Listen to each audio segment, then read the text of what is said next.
Yeah, so I'm trying to just get more online. I keep seeing Hormozy, obviously, because he's everywhere, but he said like your number one problem is just nobody knows you exist. Yeah. I mean, he talks about he had $100 million launch or whatever, and he'd meet people on the street, and it's like, hey, you going to the book launch? And it's like they had no, like, oh, you're launching a book. So if he's got that problem at that scale, then Yeah. obviously you and I have the same problem. I run ads and I'm aware of like 100% of all the marketing stuff that I'm doing. Hmm. But like, even if I talk to my wife, like literally in the same house as me, she doesn't know like quarter Yeah. the stuff that I got going on. Yeah. No, it's the same. Sometimes I'll bring up like, oh, remember this client? And she'll be like, oh yeah, the plumber. I'm like, no, the dentist. She's like, oh yeah, the dentist. I'm like, anyways, Yeah. and I go on to it. Yeah, exactly. I mean, we just think that what we're doing, like everyone sees, it's like just an internet effect. Like, you think everyone's watching the same internet that you're watching, and that's not how it works. I mean, this happens with our clients. They post once online, and it's like, "Yo, I made a post. Like, where's the clients? Like, where's the engagement?" No one knows. Didn't that work? And it's like, no, like your post got shown to 10 people. Yeah, or even clients that think like, of course, there's ad fatigue and there's time to try new offers, but sometimes Hmm. clients think like, hey, we got to try something different just for the sake of trying something different. It's like, just because you think about, foundation repair or whatever 24/7 and you're running an ad, that doesn't Hmm. mean that everyone you're advertising to thinks about that 24/7. Even if they've seen your ad before, thinking about they're thinking about themselves and their life.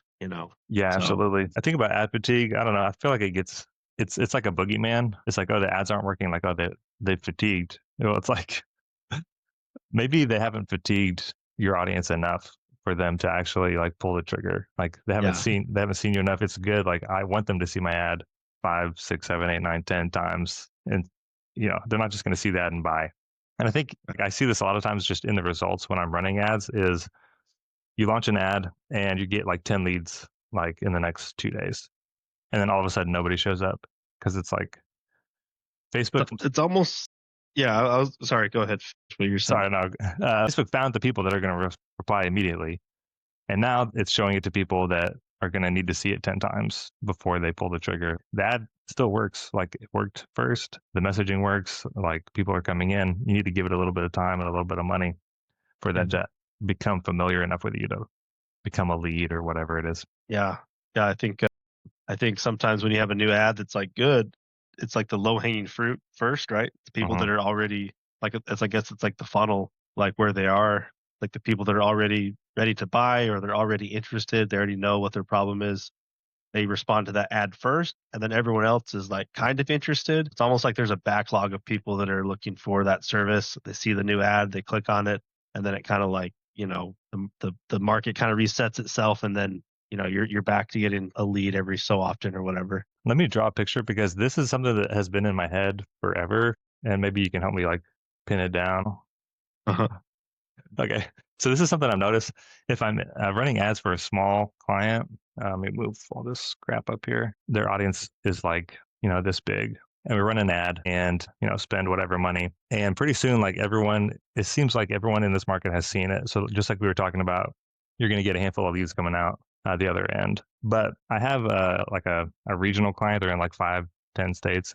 So this is like the normal fatigue situation. And then you have to run a new ad to like shock these people into becoming leads again. Mhm. But I've got this client that's running ads. It's like 6 or 7 states, and we don't spend like near enough money to reach everybody all at once. So if this is a group of people that are going to become leads, like the first time they see an ad, there's people that are coming into that pile every day and people that are leaving every day. So if we're not saturating this group of people fast enough, then they're just going to get replaced with a new group of people that hasn't seen our stuff at all. And those ads are going to just work forever, and unless Yeah. our spend is high enough. So I've got I've got an ad campaign. It's been I add new ads to it, but it's been running for like 12 months, Dang. and it's like that unheard of in Facebook ads. But if you can run ads at a big enough scale that work, and you have 10 ads and a variety in that ad set, then you're just going to get leads forever and until you like scale up and spend enough that you're going to burn through this little audience. I mean, I don't even know what would cause it to end. Like,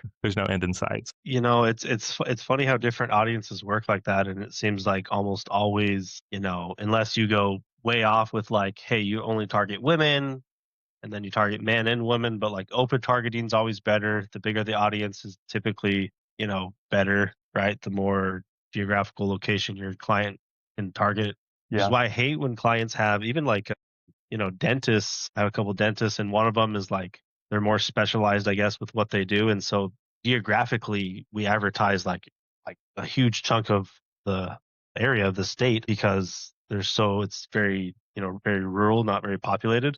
Mhm. So people will drive really far, but then I have another dentist that's more in town and like we don't advertise very far for them because it's like no one's going to drive across town to go to just a dentist necessarily. So yeah, it's funny how audiences work like that and how they can stay perfectly, an ad can run for a really long time and the size of the audience definitely has a lot to do with that. So I like your illustration there. Yeah. Thanks, Microsoft Paint. Oh, You I think tell I was born I in the think that's a 90s. really good way to good way to look at it for real. How much do you like ask of your clients? Because like when you have, this dentist, he's in a town and he's not, he's not willing to advertise further out. I guess it's different because those people are coming to him instead of him going out. But I've had service clients where it's like they only want to drive so far. And it's like, well, your Facebook ads are just going to be limited in their performance because there's not enough people. Maybe in the Yeah. dentist, it's like, broaden the audience. But what's that Yeah, balance, I guess? yeah, it really just depends. Like I have one client who they do landscaping in Florida and they just had me change this week. They went from like covering a huge swath of Florida like regionally like south like pretty much all of Southwest Florida or a good chunk of it. Mm. And then they said, "Hey, actually we only want to focus between 10 and 15 miles and we're only doing SEO and we're not doing social media, so we're not running ads. We're just doing their website SEO and then running LSA ads." And I was like I'm a little pissed because they started to get leads in all these new areas that we Mhm. built pages for, which doesn't always happen. I mean, you can sometimes with SEO it takes a lot longer, or you might not necessarily get calls from some other town that you're not close to. And they were getting calls and estimates from the ads especially, and they're like, "It's too far. We just can't handle it right now." And I'm just like, oh. So I know their performance is gonna kind of like sink a little bit, for the ads that we are running.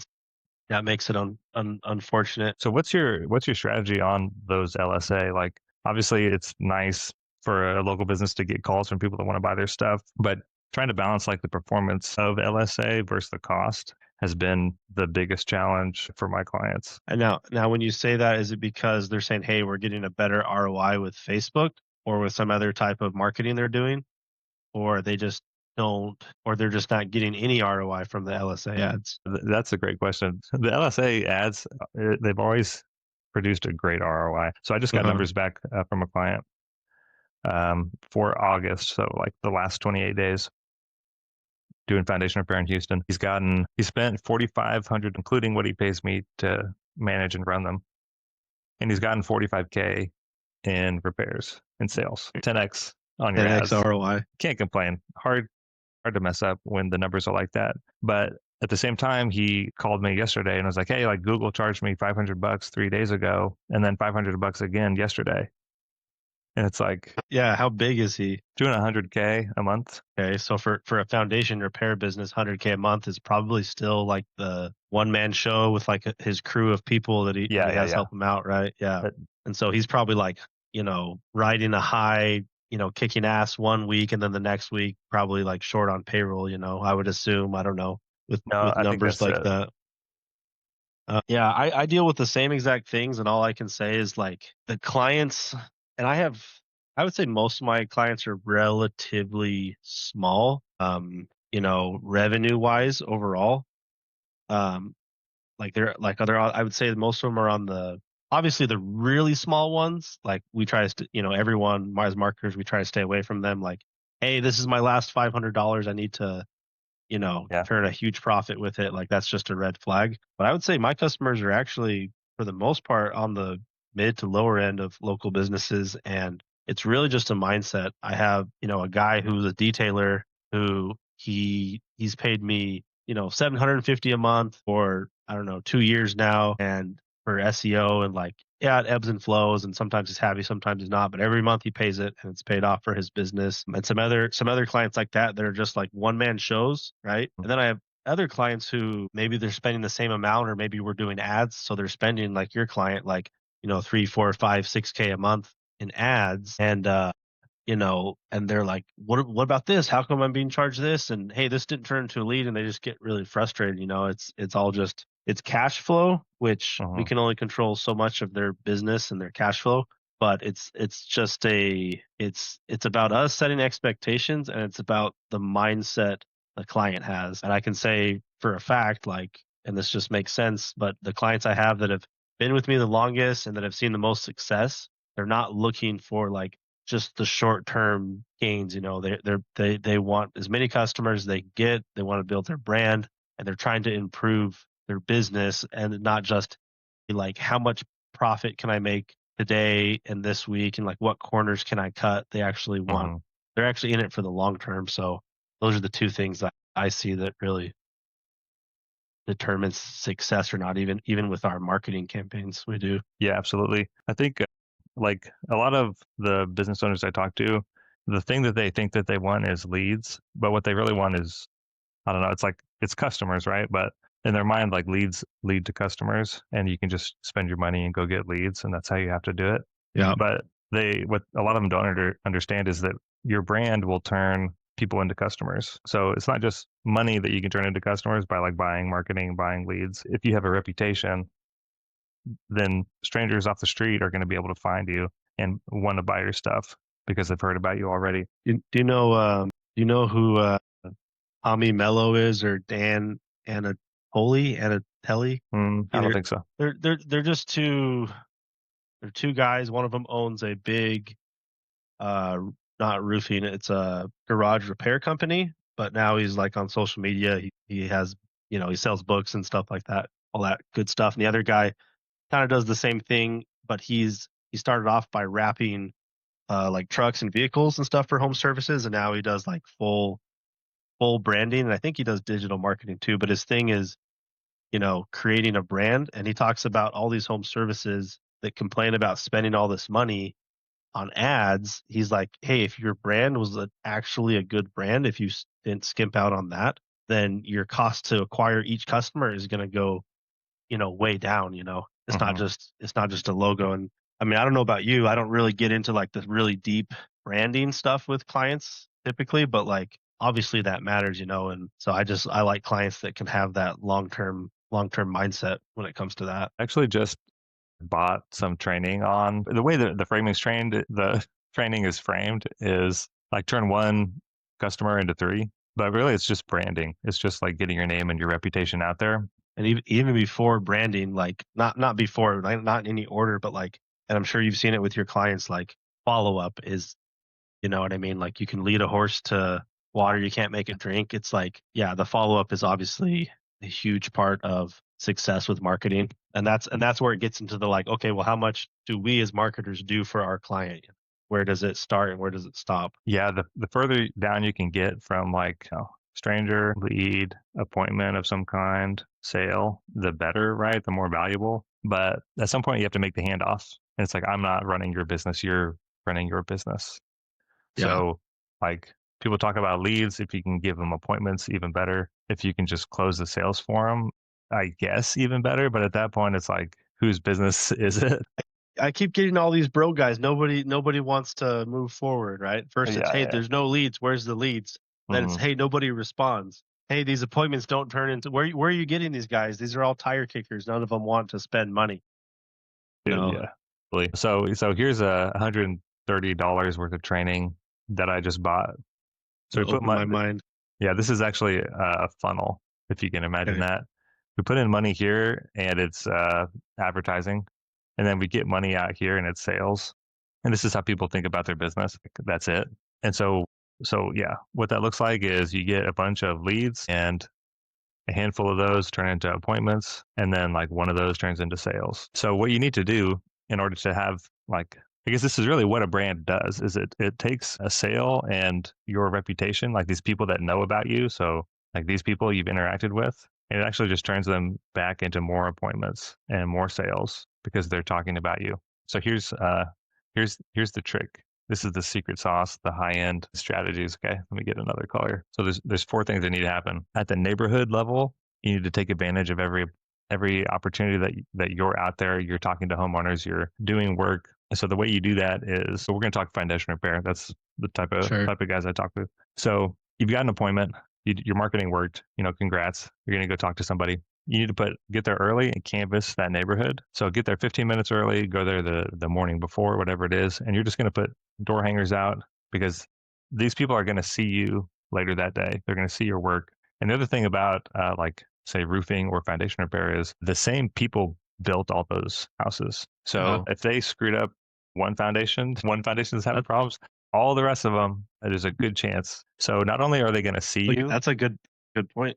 for home services, like this is just how it is. Plumbing is the same way. A whole neighborhood will have bad plumbing. I have a house that's 3 years old, and like, dude, they slapped this thing together like last minute, and so I know that a lot of the issues we have, the whole street has them basically. So Yeah. When's the last time someone knocked on your door and said, "Hey, we're working on your neighbor"? yeah, you don't get It it. happens sometimes, but yeah, not that much. Yeah, especially for foundation repair.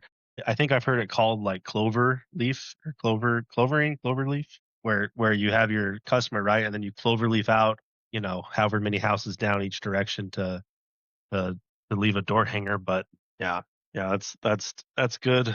That's good. Do you help your clients with any of that, like print stuff? So I've just started thinking about this today, basically. So this is hot off the presses. So I don't know what to do with it, but if I had a client that was doing this, my marketing would be like a godsend to them, like because they're able to turn jobs into several customers. So if I give them leads, they're going to get 3 times as many customers out of that batch of leads as the other guy right down the street.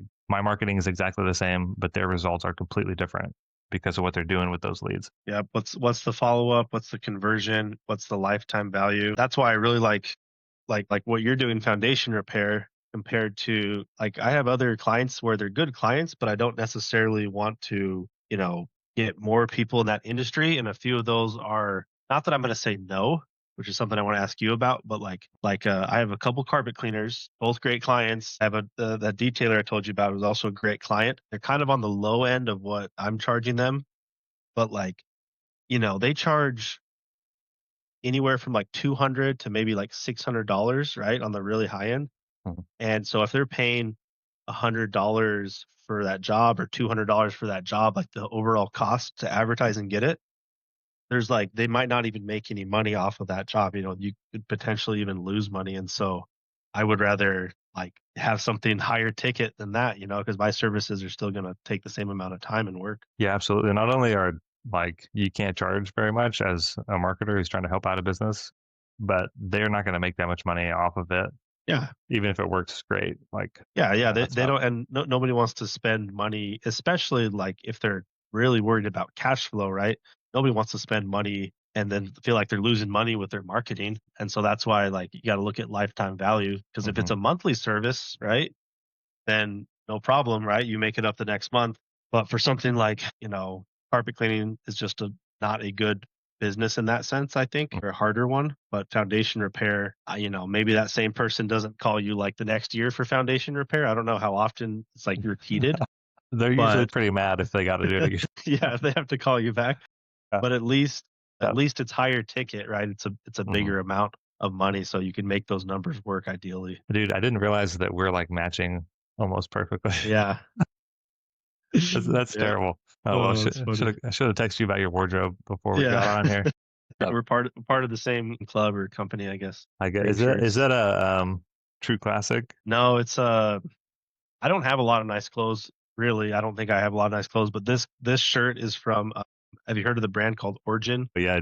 Yeah. I actually really like this shirt, but I probably will never buy another one because I bought it with some pants and it was really expensive, and I'm like, all right, that was cool. I have one. Yeah, I'm I the need same another way. one. Some of my favorite shirts I got like literally $3 from Walmart. Like, damn, this fits perfect. Like, why aren't all shirts like this? Yeah. But I gotta ask you a question. I've said this before, but I'm literally like, I don't know if jealous is the right word, but I guess I'm just like stoked for you that you have like a niche that you focus on. And I feel like I'm like a chicken running around with my head cut off. But do you turn away work if it's not like how often do you get a referral that's not foundation repair and you're like, no, I don't do that. But not as often as I should because every time I've done that, it's been, I mean, okay, you learn a new industry. I guess you do that almost I'm not every saying time you you get a client. should. I'm just curious, like what you say yes to, what you don't. No, and my situation is different too, right? Because I work as an engineer during the day. Mhm. Marketer is my alter ego at night.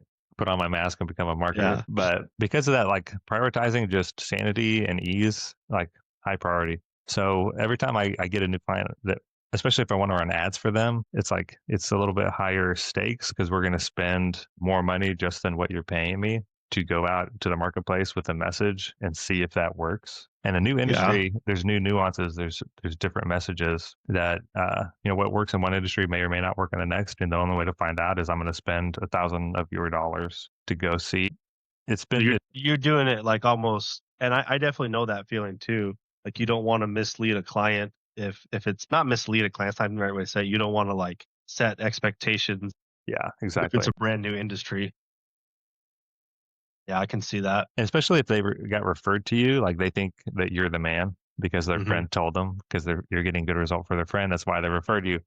So it's hard to manage the expectation because they got referred to you and now you have to tell them, hey, like it might not work, but they're just seeing dollar signs probably already because it's working for their friend. So it's extra tough and it's also extra work. I'm not going to copy and paste an ad from foundation repair if you're in plumbing. So I got to make new ads. I got to, you know, It's a start from lot more scratch. mental bandwidth. You think if you didn't have your engineering job right now, assuming somehow you still had the same amount of time, would you say be more likely to say yes to someone in a different industry? Yeah, absolutely. For sure. I'm very slowly learning to say no, and I still think I set the bar too low sometimes to what I say yes to and don't say yes to. But yeah, I've just always kind of wondered like how you do it specifically. Yeah, one thing I'm trying to do is I'm trying to make sense of like what I have already as a business and what direction I want to go. So I want to focus on the website stuff and like the very bare bone basics of websites and SEO for like $500 a month, like gets your foot in the door, you Hmm. get to work with me, but like and you get some really cool shit for it, but it's like that like it's a very set package and everything outside that I want to do more of like, hey, it's custom, it depends, we can do ads. Like let's see if it's a good fit cuz right now I feel like I'm in the middle of like, I charge lower end prices overall and I'm having like a hard time like being the CMO or being like the Johnny on the spot guy for like every single client I have because they all like want different things at different times and so unless things are just going good and they're leaving me alone then it feels like it's just a lot of different stuff going on so like hey if they want that kind of service great I just need to get paid more so I can actually hire out you know Yeah. get like an account manager and something like that. Yeah, it's part of like being able to command higher prices and that's a whole subject in and of itself, but usually it's a function mostly of who you're working with. So I'm trying to figure this out for my own local clients because like we both just talked about, the bigger the audience, the better your ads are going to do. Mm. But if we think about what better actually means, if we're talking about like maybe it's ROI, like you can get a bunch of cheap repair jobs, cheap plumbing jobs, low ticket dentist, and still get an Sure. ROI. But if you can target your ads to people that have money, the who that you're working with, and talk to them, you're gonna have more expensive leads, you're gonna have less appointments, but you might have bigger paydays. And so maybe that's worth it. And that's an awful tempting message. Like it's appealing to me. I need to like go to the market and test it out and see if I can pull that off both for me and for my clients. Like if I can go to a company and say, like, work with me and you will do less work and make more money. That's pretty good. It's a lot Yeah. better than like I'll get you more, like more work, appeals to not everybody. I think that's the problem is, and Jeff Miller's done a good job of like, I think changing, people's mindset, or at least in his group, as far Mhm. as like the cheapest leads aren't the best leads. You don't need the super double reverse guarantee type thing. You need to work with people who actually are willing to spend money, not just like people that want free stuff, which is the same thing our clients want. Sometimes clients don't want to give away the farm with their services Mhm. necessarily. So yeah, I think that's the way to go with it. I want to do. I think you've done more advertising for yourself than I have, maybe at this point. But I want to do. I want to test the $500 a month thing, see if that's a good foot in the door offer. But I also want to, whether it's organic stuff or even. Did I tell you that I'm moving to Florida? No, Didn't tell you that. no. Okay, so yeah, Is it New Mexico now? I have that in my head. Is that Phoenix, okay? Arizona. Okay, Yeah, the desert. It's just all the the desert to desert. me Yeah, over there. yeah. It's funny you said New Mexico because my wife's from Brazil, and she has this friend who is always like telling me like, "Hey, like where you live?" Like she came and visited us, but she's like, "It looks like Breaking Bad out here. Like, is this where they filmed it?" I'm like, no, it's a different state, but kind of Yeah, that's close. great. But yeah, I want to try the $500 a month thing, but I also like, because I'm moving, I'm going to be meeting new people. I want to do like maybe a YouTube series, or it's like some Hmm. kind of school thing of like documenting. Hey, I set up a new GBP for my agency. I went to a Chamber of Commerce meeting. Just kind of document some like easy steps I would Hmm. tell someone who's brand new, and Oh, that's see cool. like, hey, I started from scratch, and like what clients did I get moving to, in a new area with where no one knows who I am. And I feel like maybe that is better for some of the like higher end stuff, like referrals and personal connections. I don't know. It'd be super interesting to find out. I've never tried to get like agency clients from Google, like obviously like a GBP. Yeah. I assume that works for you to some degree. You're I talking about mean, doing it. so I've never done Google Ads, but I've gotten a good amount of clients from that just find me on Google for a relatively like, I've done some SEO for my own website and Google business profile, but like not a lot. And so people will just look me up and say, "Hey, I need a website. Hey, I Hmm. need marketing," but it's the same. It's something that another thing that Jeff Miller has talked about that I'm trying to be better at is like, he's always telling marketers like, "Hey, run ads, like eat your own cooking." So I Hmm. want to be a lot better about like, updating my GBP, updating my website, doing some of these things that I'm doing for my clients, because I think you can like locally get a lot of traction that way. Obviously I think that's what I'm charging people money for. So I want Yeah, to do a little bit yeah, more of that. yeah. The thing about it would be is you're geographically like you're going to be known in an area and not known in the industry necessarily. So that's a little bit Yeah. of the challenge if you Yeah. want And to I have a would niche. do I think if you run, you're absolutely right. If I'm doing anything locally, I'm going to be saying, "Hey, local businesses." Maybe I'll say, "Hey, so home service businesses." It's kind Hmm. of just it would be a little bit more general. And if I do run ads, it will be whatever industry, because we know that's like the only real way that it works, or the only way that makes sense to do that type of ad. So yeah, I think it's worth trying both. And a lot of people do like home services as their niche, but it's like plumbing, electrician, roofing, whatever. Yeah, So some people make it work. I don't know exactly yeah, how they do it, but yeah. I'll let you, if all my clients fire me and I get to start over, maybe I'll just pick one nation and stick to it. yeah, just hire another person named Jeff to run your current clients. You go get the new ones. Seriously, yeah. Get the they can take over all my headaches. Yeah, that would be nice. I've got a minute on this recording. I'm going to stop it, and then I could send you another one. We could jam a little longer if you wanted Sure. to. Yeah. All right, let me end this one.